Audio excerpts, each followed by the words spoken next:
how that is a huge tool and it's very helpful for people. But there are many people who can do it and they don't have to necessarily be like, go to a meeting every day and all of that. So talk about how like that changed for you.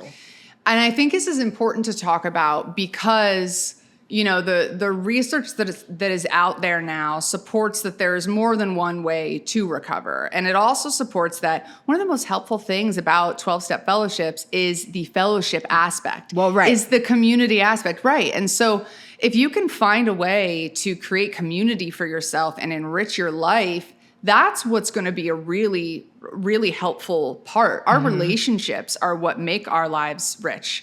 But I think for me, early on, the reason it was so vital early on is I needed people, a specific type of people, right, who weren't going to kind of let me get away with things. Like they were going to hold me to a certain standard.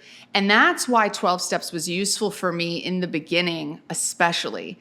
And it also allowed me, like it set a standard for me and a model, and it showed me the way of what being of service looks like, what getting outside yourself looks like. All of that said, and that is all true, self-contained on its own. That is how it helped me, and I'm eternally grateful.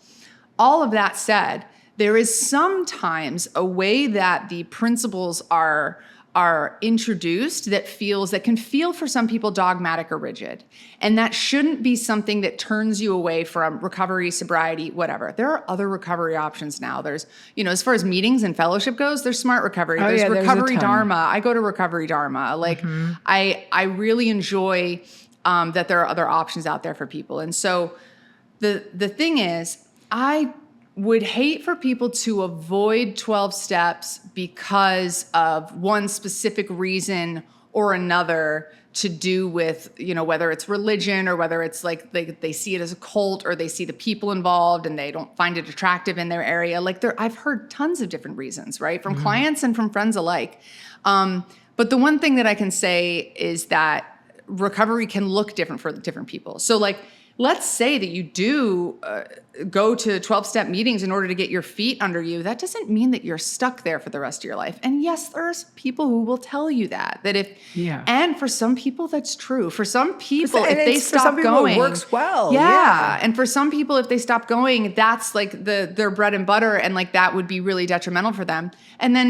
But there are some people that I know that have found success in getting their lives together and then 12 steps or whatever fellowship they're doing, whatever program they're doing, it gave them a life. It doesn't have to become their life. You don't have to feel locked in a way that feels like oppressive or that it multiplies shame. It should be something that adds to your life.